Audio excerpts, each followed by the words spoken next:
Welcome lovers, welcome to the physics lover Aman Kumar YouTube channel. Physics की दुनिया में आप सभी लोगों का स्वागत है। मैं ये आशा करता हूं कि आपने पिछले चैप्टर्स कर लिए होंगे। आज हम अपना एक नया चैप्टर स्टार्ट करने वाले हैं जिसका नाम है EMI, इलेक्ट्रोमैग्नेटिक इंडक्शन। ये बहुत ही इंपॉर्टेंट चैप्टर माना जाता है। अब हम मैग्नेट की दुनिया में इंटर कर रहे हैं। किसकी दुनिया में इंटर कर रहे हैं? मैग्नेट की दुनिया में इंटर कर रहे हैं। अब यहां क्या होगा? इलेक्ट्रिक फील्ड भी है और इलेक्ट्रोमैग्नेटिक इंडक्शन। समझ रहे हो बात को? मैं इसे पूरा डिटेल एनालिसिस समझाने की कोशिश करूंगा। पहले इंपॉर्टेंट की बात कर लेते हैं। अगर हम जेईई मेंस और जेईई एडवांस दो में से अगर इसे बांटें तो इसका जो मेजर पोर्शन है वो जेईई एडवांस में आता है। जेईई एडवांस में इसका हाई लेवल और ज्यादा मार्क्स का आ रहा होता है जेईई एडवांस में। जेईई मेंस में इस चैप्टर से कम आता है, लेकिन बोर्ड में इसके मार्क्स ज्यादा, बोर्ड में भी आता है, अच्छे लेवल का मार्क्स कंटेन करता है। तो अपन हम इस चैप्टर को स्टार्ट करेंगे। इस वीडियो में हम करने क्या वाले हैं? इस वीडियो में हम थोड़ा सा मैग्नेटिक फ्लक्स यानी चुंबकीय फ्लक्स के बारे में देखेंगे और साथ साथ में इस वीडियो में हम ये भी देख रहे होंगे कि जो फराडे साहब जी थे उन्होंने क्या क्या नियम दिए थे, फराडे साहब जी ने क्या लॉ दिए थे, फराडे के लॉ देखेंगे और थोड़ा सा हम मैग्नेटिक फ्लक्स के बारे में देखेंगे। तो पहले तो हेडिंग जान लीजिए आप, EMI, इलेक्ट्रोमैग्नेटिक इंडक्शन यानी विद्युत चुंबकीय प्रेरक। हिंदी से क्या बोलते हैं इसे? विद्युत चुंबकीय प्रेरक। तो अगर हम इसमें मैग्नेटिक फ्लक्स की परिभाषा लिखे हैं, मैग्नेटिक फ्लक्स को अगर हम डिफाइन करें, मैग्नेटिक फ्लक्स को यदि हम डिफाइन करें तो मैं पहले आपसे ये पूछूंगा कि बताओ भैया, बताइए आप कि जो इलेक्ट्रिक फ्लक्स होता है वो क्या होता है? आपको बताया गया था कि जो इलेक्ट्रिक फ्लक्स होता है वो क्या होता है। आप पिछले जब इलेक्ट्रोस्टैटिक्स पढ़ रहे थे तो उसमें सिखाया गया था कि number of electric line of forces passing through a closed area surface, these numbers is called as a electric flux। कहने का मतलब ये था कि उस वक्त हमने ये सीखा था कि जितनी इलेक्ट्रिक लाइन ऑफ फोर्सेस किसी भी एक सरफेस से पास हो रही होंगी, जितनी इलेक्ट्रिक लाइन ऑफ फोर्सेस किसी भी एक सरफेस से पास हो रही होंगी, उसी को हम बोल रहे थे इलेक्ट्रिक फ्लक्स, उसी को हम बोल रहे थे इलेक्ट्रिक फ्लक्स। सेम विद्युत चुंबकीय फ्लक्स, विद्युत फ्लक्स बोल रहे थे। सेम यहां पे भी यही होता है, मैग्नेटिक फ्लक्स में भी यही होता है कि कितनी मैग्नेटिक लाइन ऑफ फोर्सेस जो है वो किसी एक सरफेस को काट करके निकल रही हैं, मतलब क्रॉस होके जा रही हैं। फॉर एग्जांपल, जैसे मान लीजिए अगर हम डायग्राम से समझने की कोशिश करें तो डायग्राम हमारा ऐसे है। मान लीजिए एक हमारे पास ये सरफेस बनी हुई है, एक क्लोज सरफेस है। अब इस क्लोज सरफेस में से हमारे पास जैसे ये एक रे आई, दूसरी रे आई, तीसरी, मान लीजिए मैग्नेटिक लाइन ऑफ फोर्सेस आ रही हैं। मैग्नेटिक लाइन ऑफ फोर्सेस को हिंदी से क्या बोलेंगे अपन?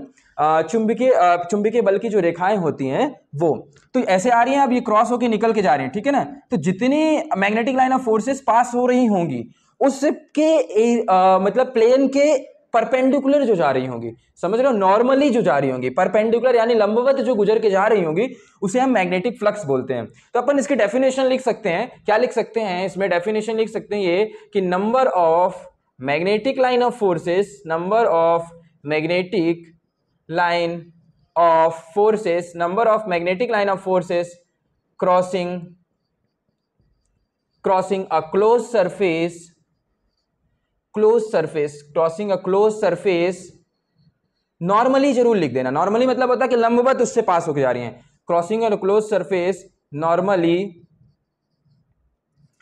Number of magnetic line of forces crossing a close surface normally in a magnetic field. किसमें? मैग्नेटिक फील्ड के दौरान। ऐसा मत लिख देना, अगर आप यहां तक कर दोगे तो पता नहीं चलेगा कि आप क्या बोलना चाह रहे हो। तो मैग्नेटिक लाइन ऑफ फोर्सेस, कितनी मैग्नेटिक लाइन ऑफ फोर्सेस किसी भी क्लोज सरफेस से, कितनी मैग्नेटिक लाइन ऑफ फोर्सेस गुजर कर जा रही हैं, किसमें? मैग्नेटिक फील्ड में। कब, कहां? जैसे जो क्लोज, जो हमारा ये रखा हुआ है ना, ये जो हमारा सरफेस रखा हुआ है ना, एरिया वाला सरफेस, क्लोज सरफेस, वो मैग्नेटिक फील्ड में रखा हुआ है। कहां रखा हुआ है? जहां चुंबकीय क्षेत्र है। तो यहां से हमने क्या सीखा? मैग्नेटिक फ्लक्स का डेफिनेशन सीखा कि number of magnetic line of forces crossing a close surface normally in a magnetic field is called as a magnetic flux. तो यहां तक हमने सीख लिया। अब यहां तक सीखने के बाद चलिए अब इसकी फॉर्मूला देख लेते हैं, जल्दी से फटाक से। तो जो मैग्नेटिक फ्लक्स होता है उसका फॉर्मूला क्या होता है? तो फ्लक्स जो होता है उसे हम, उसका फॉर्मूला जो होता है वो B.A होता है। बताता हूं, मैं सारी चीज बताऊंगा आपको। B क्या होता है, A क्या होता है। बी तो आप जानते हो मैग्नेटिक फील्ड होता है, हमने पढ़ रखा है कि बी, भैया ने बताया था, B is the magnetic field. B जो होता है हमारे पास वो मैग्नेटिक फील्ड होता है, और ए जो होता है वो हमारे पास क्या होगा यहाँ से? एरिया। और अब हम जानते हैं कि जब कभी भी B.A लिखा हुआ है तो अगर इसे हमें खोलना है तो हम कैसे खोलेंगे? BA cos थीटा से खोल देंगे। तो फ्लक्स इज इक्वल टू हमारे पास यहां से क्या आ जाएगा? BA cos theta. अब इसमें दो चीजें और जान लो आपने। ये तो आपका फॉर्मूला हो गया। अब इसमें आप ये जान लीजिए कि फ्लक्स मैक्सिमम कब होगा और फ्लक्स मिनिमम कब होगा, ये चीज चलो देख लेते हैं। तो फ्लक्स मैक्सिमम की बात कर लेते हैं और फ्लक्स मिनिमम की बात कर लेते हैं। तो मैक्सिमम cos थीटा की मैक्सिमम वैल्यू क्या होती है? जब हमारे पास cos 0 होता है ना, तो cos 0 1 हो जाता है, cos 0 1 होता है, तो उस दौरान हमारे पास मैक्सिमम होती है, तो मैक्सिमम वैल्यू जो होगी फ्लक्स की वो BA हो जाएगी। कितनी हो जाएगी? BA हो जाएगी। और अगर हम मिनिमम की बात करें तो अगर cos 180 डिग्री होता है, cos 0 तो हमारे पास 1 होता है और cos 90 जो होता है हमारे पास वो 0 होता है। तो अगर हम मिनिमम की बात करें और cos 180 जो होता है, cos 180 कितना होता है हमारे पास? -1 होता है। तो हमारे पास cos 180 पर यानी थीटा बराबर 180 डिग्री पर ये जो होगा हमारे पास -BA होगा, that will be the minimum value और that is the maximum value of flux. तो यहां तक हमने अभी तक क्या सीखा? केवल और केवल फ्लक्स की डेफिनेशन सीखी और फ्लक्स का फॉर्मूला सीखा और फ्लक्स की मिनिमम और मैक्सिमम वैल्यू सीखा। क्या सीखा? फ्लक्स की मिनिमम और मैक्सिमम वैल्यू सीखा। अब देखिए इसका फॉर्मूला फॉर्मूला तो हमने देख लिया, अब इसके एसआई यूनिट देख लेते हैं। तो फ्लक्स का एसआई यूनिट, मैग्नेटिक फील्ड की जो एसआई यूनिट होती है वो क्या होती है? टेस्ला होती है। क्या होती है? टेस्ला। और एरिया की क्या होगी हमारे पास? Metre square. तो हम फ्लक्स की एसआई यूनिट लिख सकते हैं टेस्ला मीटर स्क्वायर। क्या लिख सकते हैं? Tesla meter square. ठीक है, ठीक है ना। अब चलो हम लोग मूव ऑन करते हैं। अब हम मूव ऑन करते हैं फराडे लॉ की ओर। चलिए चलो ठीक है, हेडिंग डाल लीजिए आप, फराडे का नियम। फराडे लॉ को पढ़ने से पहले अपन एक काम करते हैं ना, EMI की डेफिनेशन जान लेते हैं। इलेक्ट्रोमैग्नेटिक इंडक्शन यानी विद्युत चुंबकीय प्रेरक की परिभाषा जान लेते हैं। जो अभी मैं पढ़ाया फ्लक्स तो आप लोग मतलब पढ़ चुके थे ना, इसलिए इजी लगेगा आपको। फ्लक्स तो इजी था क्योंकि फ्लक्स हमने इलेक्ट्रिक फील्ड में पढ़ चुके थे। जो इलेक्ट्रिक फील्ड में था वही same to same magnetic field में। कुछ नहीं करना है, इलेक्ट्रिक फील्ड की जगह मैग्नेटिक फील्ड कर देना है, यानी चुंबकीय क्षेत्र कर देना है, विद्युत क्षेत्र की जगह चुंबकीय क्षेत्र कर देना है, और बाकी सारी चीज तो हमारी सेम ही है। तो चलिए अब अपना नेक्स्ट टॉपिक जो है, अपन नेक्स्ट टॉपिक की ओर मूव ऑन करते हैं। नेक्स्ट टॉपिक में हम पढ़ने वाले हैं इलेक्ट्रोमैग्नेटिक इंडक्शन एक्चुअली में होता क्या है, विद्युत चुंबकीय प्रेरक एक्चुअली में होता क्या है। तो डाल लीजिए, हेडिंग डाल लीजिए EMI को अपन लिख लेंगे इलेक्ट्रोमैग्नेटिक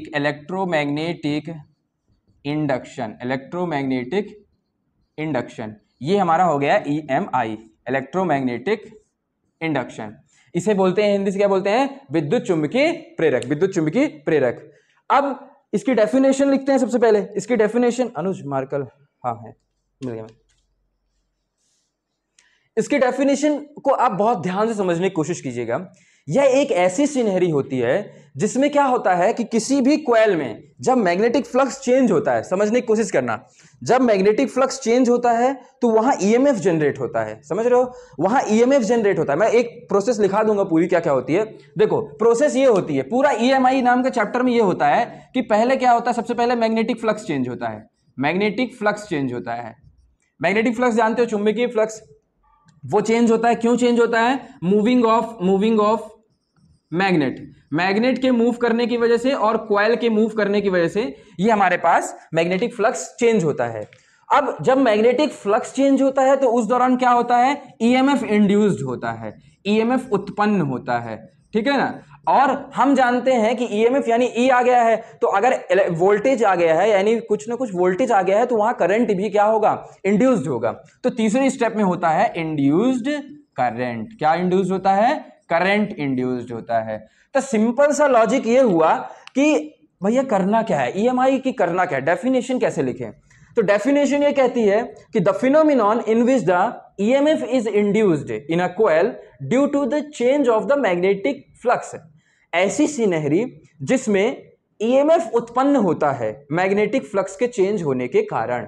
जब समय के साथ मैग्नेटिक फ्लक्स चेंज होता है, वेरी कर रहा होता है, तो उस दौरान किसी भी कॉइल में, जैसे मान लो एक लोहे की कॉइल है, और उसमें क्या हो रहा है कि हमारा जो मैग्नेटिक लाइन ऑफ फोर्सेस आ रही थी उनकी संख्या लगातार चेंज होती रही। कभी 5 आ रही हैं, कभी जैसे मान लो टाइम अभी t बराबर 1 मिनट है, t बराबर 1 सेकंड है, तो 4 आ रही थी magnetic line of forces. t बराबर 2 मिनट में 8 आ रही है मान लो, तो उससे क्या हो रहा है? मैग्नेटिक फ्लक्स चेंज हो रहा है। और अगर मैग्नेटिक फ्लक्स चेंज होता है तो क्या होता है? EMF क्या होता है? इंड्यूस्ड होता है। EMF क्या होता है? इंड्यूस होता है। उसी को हम बोलते हैं इलेक्ट्रोमैग्नेटिक इंडक्शन। तो चलिए लिख लेते हैं कि ऐसी scenery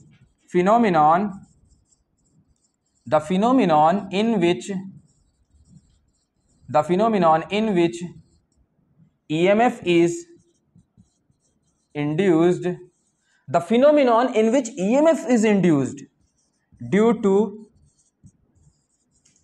change of magnetic flux. The phenomenon in which EMF is induced due to change of magnetic flux in a coil. The phenomenon in which EMF is induced due to change of magnetic flux in a coil is called the electromagnetic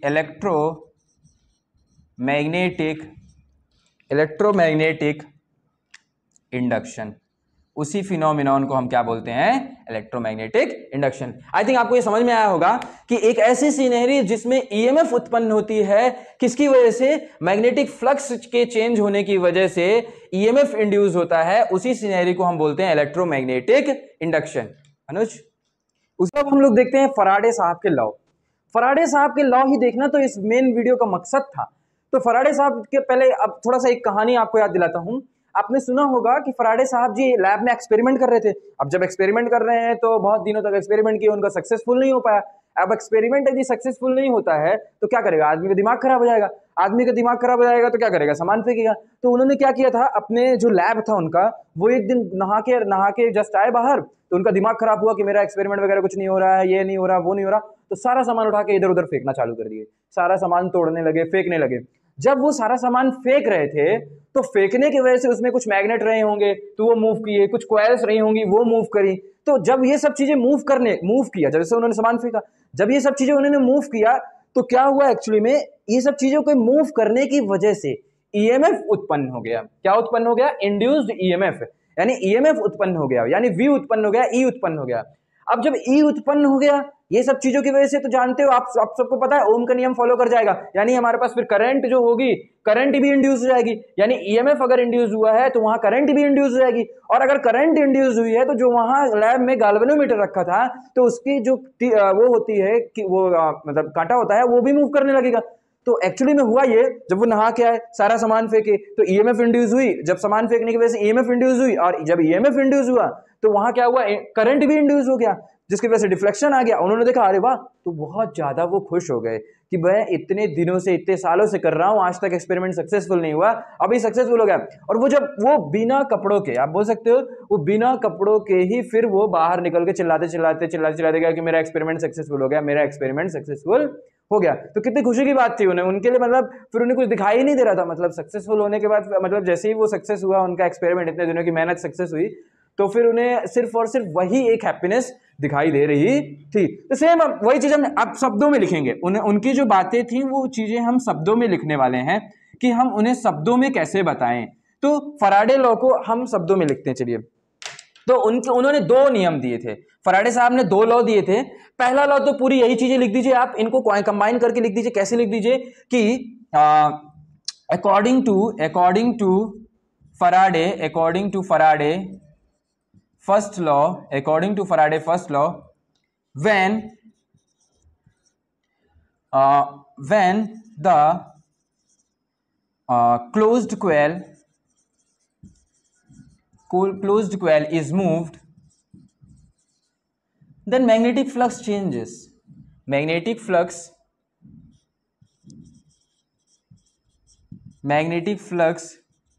changed continuously. Magnetic flux क्या होता है? Continuously change होता है. और अगर magnetic flux change होगा तो due to change अपन लिख सकते हैं, due to change in magnetic flux EMF is induced. EMF जो होती है वो क्या होती है? अगर विद्युत फ्लक्स चेंज होगा तो ईएमएफ इंड्यूस होगी, और EMF is induced and induced current start flowing in coil. समझ गए? कहने का मतलब क्या था कि फराडे साहब के पहले नियम के अनुसार जब कभी भी किसी भी क्लोज्ड कॉइल में मूव करता है तो उसमें मैग्नेटिक फ्लक्स चेंज होती है। Closed coil is moved, closed coil और मैग्नेट भी लिख सकते हैं अपन यहां पे कि जब मूव करता है तो क्या होता है, हमारे पास मैग्नेटिक फ्लक्स चेंज होता है, उसके कारण ईएमएफ इंड्यूस होता है, तो करंट भी इंड्यूस हो जाता है। That was the first law. क्या था हमारे पास, ये मूव करेगा तो मैग्नेटिक फ्लक्स चेंज होगा, मैग्नेटिक फ्लक्स चेंज होने की वजह से ईएमएफ इंड्यूस होगा, ईएमएफ इंड्यूस होने की वजह से करंट भी क्या होगा, इंड्यूस्ड होगा। ये फर्स्ट लॉ था। अब चलिए सेकंड लॉ देखते हैं। सेकंड लॉ क्या कहता है? सेकंड लॉ को आपको थोड़ा सा याद करना पड़ेगा। पहला लॉ तो हमारा ईएमआई की डेफिनेशन के जैसे ही है, बस अब बात आती है सेकंड लॉ की। तो सेकंड लॉ ये कहता है, अकॉर्डिंग टू सेकंड लॉ, लिखते जाइए आप लोग, according to second law, according to second law of Faraday, मैं फॉर शॉर्ट फॉर्म में लिख रहा हूं Faraday, according to the second law of Faraday, the induced EMF, जो उत्पन्न ईएमएफ है, the induced EMF is directly proportional, directly proportional to the directly proportional to the change or rate of change of flux, rate of change of magnetic flux. So according to the second law of Faraday, Faraday के दूसरे नियम के अनुसार the induced EMF is directly proportional to the rate of change of magnetic flux.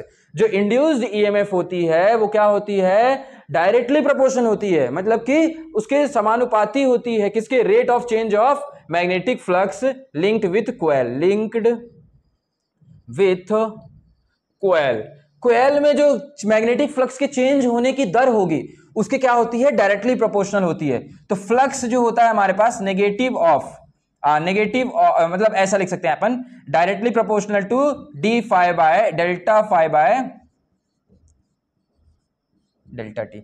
मतलब कि जो flux, ये क्या लिख दिया गलत, गधे कुछ भी करते रहोगे अपनी मर्जी के अनुसार। ईएमएफ जो होता है वो डायरेक्टली प्रोपोर्शनल होता है change in rate of change of magnetic flux. ये मैग्नेटिक फ्लक्स में चेंज की दर है, चेंज इन मैग्नेटिक फ्लक्स। ये क्या है, चेंज इन मैग्नेटिक फ्लक्स। और ये क्या है, चेंज इन टाइम है। तो ये अगर हम टी से डिवाइड कर देते हैं, अगर हम चेंज इन मैग्नेटिक फ्लक्स, ऊपर चेंज इन मैग्नेटिक फ्लक्स है और नीचे क्या है, चेंज इन टाइम है, दोनों को डिवाइड कर देंगे यदि हम, तो हमें क्या मिल जाएगा, ई मिल जाएगा। समझ रहे हो बात को? अब डायरेक्टली प्रोपोर्शनल को फिजिक्स में जब हटाते हैं तो क्या करते हैं, वहां पे इक्वल का सिंबल लगाते हैं। तो यहां के और delta Y by delta T.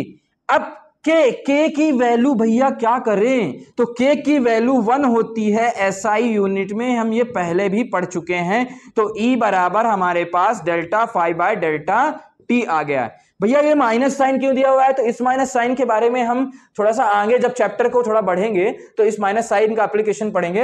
हालांकि ये जो माइनस साइन होता है वो किस लिए होता है, मैग्नेटिक फ्लक्स को अपोज करने के लिए होता है ना। लिखा हुआ है इसमें देखो, negative sign shows the induced EMF oppose the change in magnetic flux. ये करता है कि जो उत्पन्न ईएमएफ है वो मैग्नेटिक फ्लक्स को अपोज करता है। यदि मैग्नेटिक फ्लक्स की डायरेक्शन इधर साइड है तो इंड्यूस्ड ईएमएफ की डायरेक्शन ये वाली होगी, है ना। तो अपोज करने है, इसलिए ऐसा होता है। तो पहला नियम हमने क्या देखा, पहला नियम फराडे का ये देखा कि अगर मूविंग कॉइल है तो मैग्नेटिक फ्लक्स चेंज होगा, और अगर मैग्नेटिक फ्लक्स चेंज होगा तो ईएमएफ इंड्यूस होगा, और अगर ईएमएफ इंड्यूस होगा तो करंट भी इंड्यूस्ड होगी। और दूसरा हमने क्या लॉ देखा, दूसरा हमने लॉ देखा कि जो ईएमएफ इंड्यूस्ड होता है वो rate of change of flux के डायरेक्टली प्रोपोर्शनल होता है, यानी जिस दर से फ्लक्स चेंज हो रहा होगा उसके क्या होता है, डायरेक्टली प्रोपोर्शनल होता है। तो ये हमारा ईएमआई का चैप्टर नंबर ईएमआई चैप्टर का लेक्चर नंबर 1 था, जो कि बहुत ज्यादा इंपॉर्टेंट था। आई होप आपको सभी को समझ में आया होगा। जिसको समझ में नहीं आया आप बेफिक्र मुझसे पूछ सकते हैं। थैंक यू लवर्स, मिलते हैं फिर कभी।